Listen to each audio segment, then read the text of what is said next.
The Kawasaki 636 2003 to 2004, the most infamous stunt bike ever created. This bike was produced to dominate the race class in the early 2000s, but people quickly realised with its perfect weight into power ratio and with a few extra modifications, this was a perfect stunt bike with over 118 brake horsepower.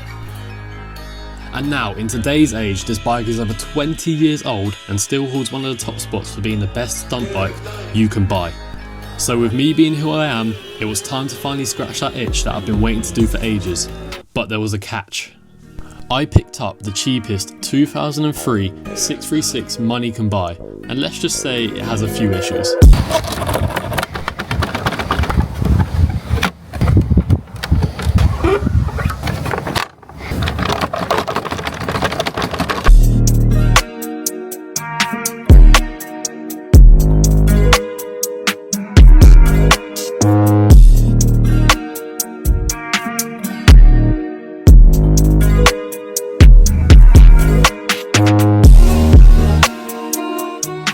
However, stay tuned for when I'll reveal how much I paid for this bike, because you're going to be extremely surprised. Before we do get started with the 636 build, before I show you all the parts that I've got for this bike, the first thing that I want to do is tank denting. In the future, I do want to get a cut tank, but at the moment they're just too expensive. So for the moment, I'm going to attempt to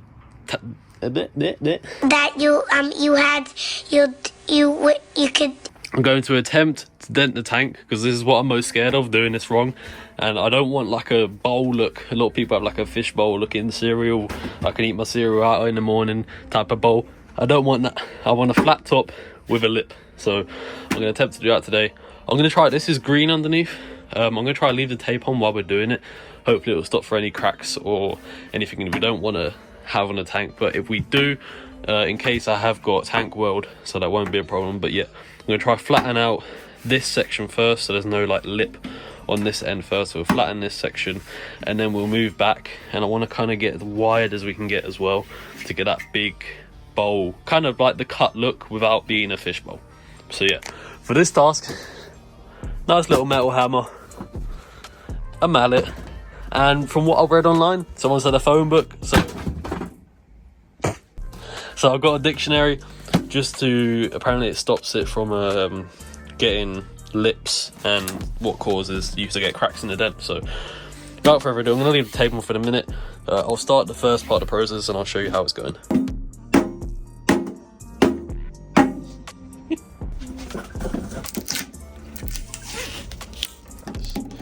Have to keep opening this to like let out pressure, otherwise the press will just keep. Right, we're about 5 minutes in. It's looking alright, but I'm trying to get it just as wide as possible, and then I'll start making this lip to have a bit more lip. But so far it's going alright. I've got a little crease here that I want to try and get out as well. But other than that, she's getting there.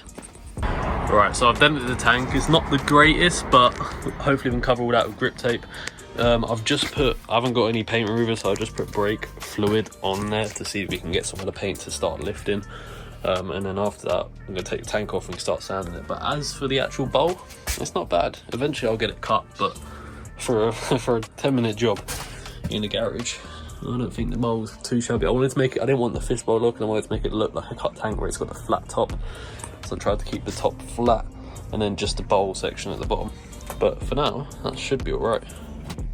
However, what I'm going to do now, because I need to order some paint stripper because it won't come off just for sanding, so I'm going to order some paint stripper, and then I'll also get like something to attach to the grinder to get all the paint off, and then I'll show you the colour we're going eventually. Not yet, but for now what I need to do, rear seat's off, I'm going to unhook the front seat, and we're going to get this tank bolted so then we can start on other stuff while this is in the process.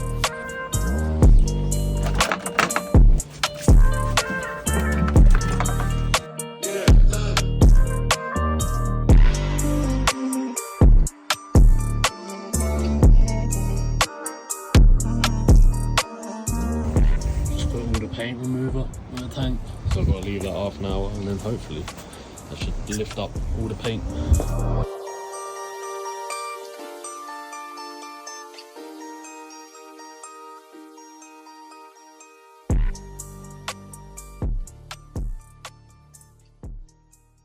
Right, I've got the bike outside. The paint stripper is slowly working on the tank. It's got all the green layer off. Now we're just working on that under primer. Seeing if it can lift it up. You can see it's starting to lift it up, which is good. What I'm doing is I've drained the coolant because we're going to just do a whole new fresh coolant through, and I need to take off the radiator because we've got a dual fan up, which means this fan is perfectly fine if you're racing a bike or going high speeds where air's still coming through the front. However, for stunting, a lot of the time you're going slow, so the bike heats up really quickly. So what we've got, so you've got a stock fan here, and then we've got a bracket that will run to an R6 fan, so we'll have a dual fan set up on a switch as well.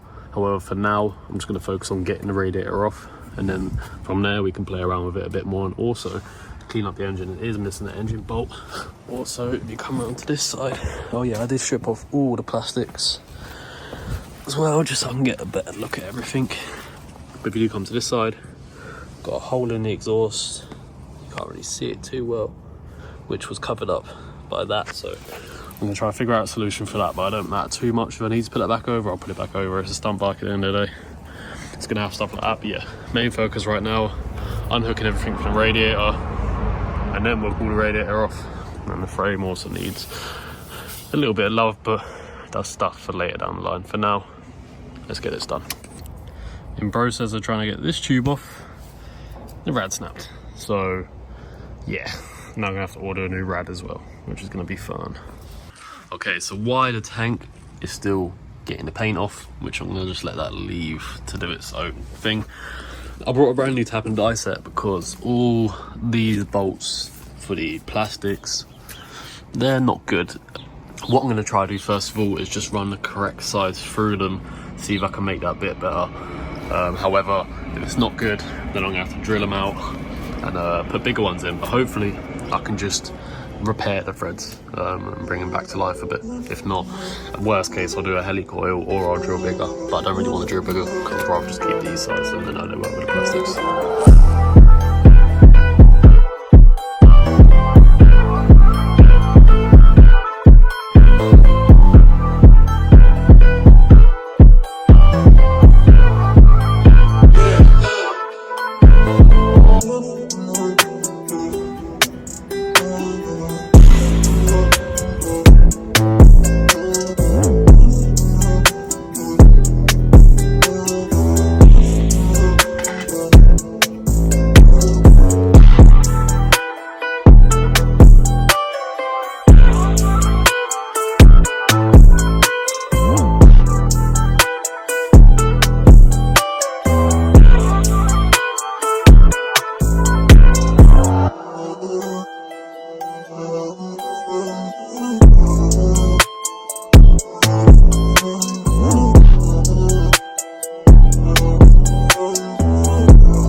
Right, so the rear wheel stripped off. Got a 52 sprocket for that because I still want to do some road riding.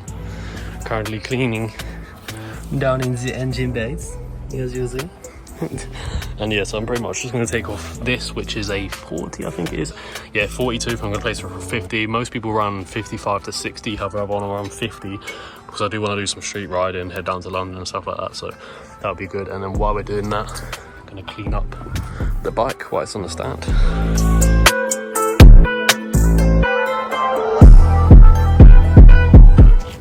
Okay, so we've got a set of clip-ons here, basically just to bring it like a dirt bike. Everyone's saying to run the dirt bike bars, but I prefer to look at clip-ons, and I just want to try clip-ons. If I'm doing the 636 build, I've got to go to full length. So we've got the clip-ons, just taking off the top now, and getting off the old ones, and then we can put the new clip-ons on.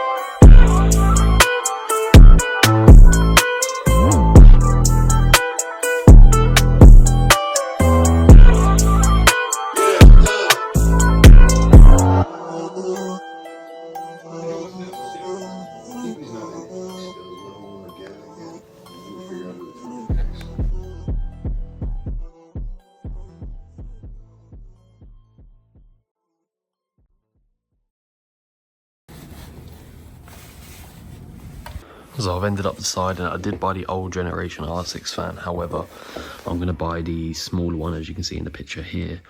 That fits better to these brackets. So I'm going to wait till that comes, and then I'm going to fit that instead, just because that one is a bit too big and it gets a bit too close to the stock fan. So also in the meantime, I did get a high pressure coolant cap, which should sort out some of the cooling issues. You can see here these caps only mitigate 1.1 bar of pressure before they release it out of this, and it doesn't let it makes everything get a bit more hot. So with the 1.6 one, we could put that on, and that should stop some of our overheating problems.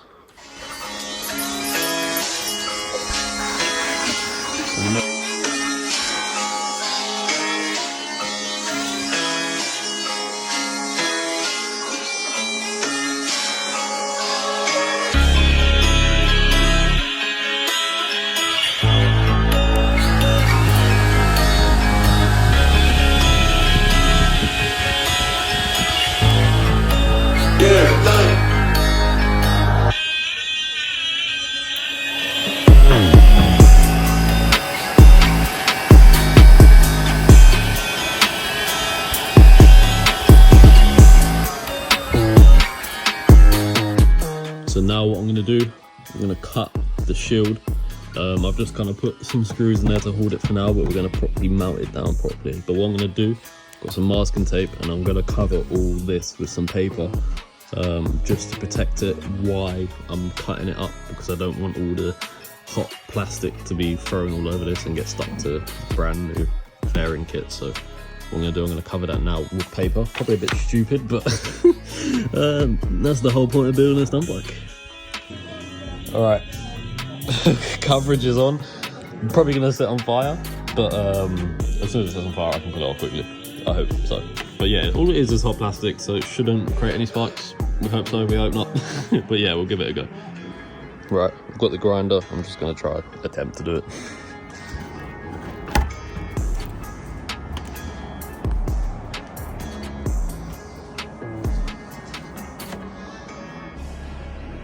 One thing that you do have to do when running the dual fan setup is the sensor originally sits that way, however that hits against the fan. So what you got to do is flip it that way. You have a little bracket bolt, so you're going to bracket that in and bolt it in. It's a bit difficult, but you'll understand it when you take it off. Right, I've done some more fucking around for a bit, and I'm going to see how it is this way. So before, all right, so I've just got it all mocked up. I'm just trying to hold it in place, and yeah. So the sensor now does miss the fan. So what we're gonna do, I'm gonna get that all bolted in, and yeah, she should be ready to be bolted on, and then we can get some fluids in her. Plug everything back into the radio, and we can put some water in it. We can put some coolant in it, and then yeah, that side of things ready to go. We've still got to sort out all the bolts that need tapping and threading and stuff like that, but that can come after this. So for now, just gonna get everything plugged up, in place, ready to go, so we can also start putting the tank back on, all these bits to finally get this build together. 636, brother, dual fan setup, brother. Fucking, where's my fan switch gone? I've lost my fan switch. Ah, here we go. Fucking fan switch, my brother. Fucking clip-ons, my brother. Fucking stunt seat, my brother. Fucking foot holder, my brother. Fucking new chain, my brother. Other parts are inside, so I've got to wait to show you that. Yeah.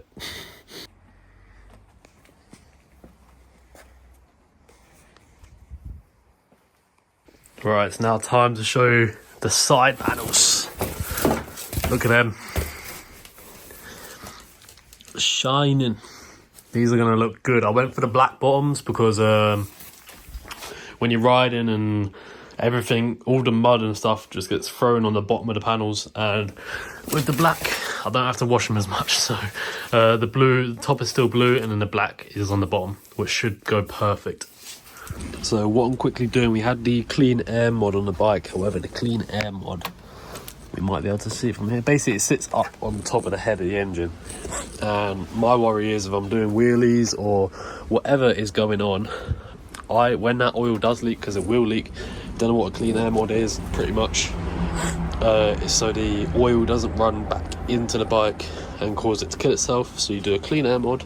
However, it means the oil will come up a tubing and leak out of a breather or a filter, whatever you have on it. However, the length of my one only goes to the head of the engine, meaning if it does leak oil when I'm doing wheelies, it's either going to put oil over the head of the engine and over time make it look disgusting and cause me to have to clean it loads, cause loads of issues. So, and also if it leaks, could leak down onto the exhaust or on all the fans and could get a fire. So what I'm going to do, I've got a longer piece of tubing. I'm pretty much going to run it from the box up out to somewhere over here so that I can see if it's leaking. If it does leak, all it's going to do is cause a bit of a mess down there, but it's better than leaking onto my exhaust and causing a fire. So I thought I would mitigate these issues now rather than later. While I've got the bike half stripped apart, I might as well do it now rather than... Oh, I could literally go ride this next week and have the issue where it catches on fire. So I'd rather sort all these issues out now and get everything done and dusted. So this is the clean air mod, runs the pipe through here and currently it's sitting up here, which is good but it's not so good. Before this is all dirty from previous oil because the clean air mod was done before me. So what I'm going to do, I'm going to route it through a hole up here and basically we're going to have it come out with my fingers and mount it, probably mount it onto here depending how long of pipe we have. But yeah, let's get this old one off and get that new one on. Right, so the new one's locked on there, nice and tight. If you do want to know the dimensions for these, all you need is a 13mm diameter, the inner diameter for this, because that's what fits most of the filters. And then I've gone for 1 meter long, which is like 3 foot or something. And then I just went for it. I've heard this is the correct length you need, but some people say like 1.5, so I went for like the longest people say. Oh, I lost it there. I went for like the longest length people really go for. So if I do need to cut it down, once I feed this through, I can always do so. It's better to be safe than sorry in these situations. But what I'm going to do is try to feed this up through here. Sorry for the shitty camera angles. Around this up through here, and that is... I'm gonna make sure this is nice and straight. I'm gonna give it a little bit of room there, but yeah, it's got that routed through and up to here. That means we can put the filter on up here somewhere, out of the way from any exhaust, anything, and I'll be able to see if the oil's getting too high. Like, I know when to do with it then, so I'm gonna get this sorted and possibly cut down one little bit, and that'll be the new clean air mod properly mounted and done. Right, I didn't record too much, but I've been busy. The whole other side is now completely bolted on, all underneath as well. But now we get through the fun part. It's what I've been waiting to do, which is the cages.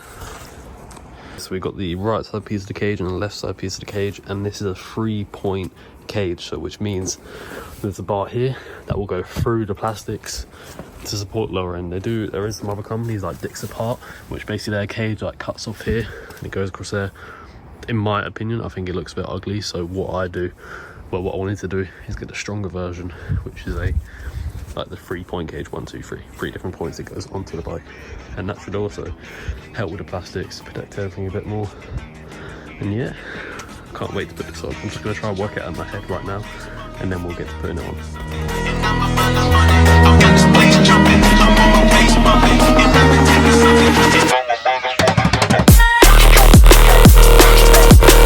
Gotta do it hella big, had to run it back again.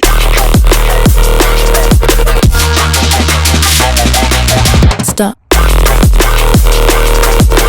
Gotta do it hella big, had to run it back again.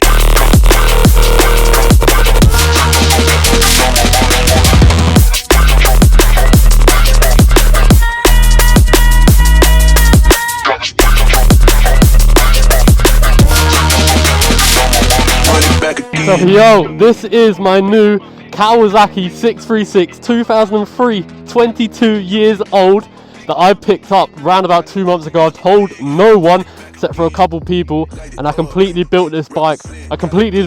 from scratch to the end. So I do actually want to quickly stop the video here because A bit of unfortunate news. Since I made this video, I have sold the bike. If you want an explainer, there's a little information up on your top right of the screen right now about why I did sell the bike in the end. However, when I say I put my heart and soul into this bike, I really did, and I really did love it. If you want a full explanation, go to the video there. However, I know you all want to know the question that I asked at the start of the video: how much did I pay for the original bike? I paid a little under £2,000 for this bike. And you may feel like it's a lot, or you may feel like it's a little, but in the current market where there's only 200 of these bikes left on the road in the UK that are still MOT'd and taxed, in total there's probably around 500 of these bikes left in the UK. They're coming more and more rare every single day, so for me to be able to pick it up at that price was a miracle out of all miracles. But I thank you guys for watching the video. If you do want to watch the video about why I sold the 636, it's going to be on the end of the screen as well and up in the top cards. However, I thank you guys for watching, and please make sure to like, comment, and subscribe, and I will see you lot Sunday. 2 videos every single week, Thursday and Sunday. Stay tuned. I'll see you lot soon. Thank you for watching. Gotta do it hella big, had to run it back again.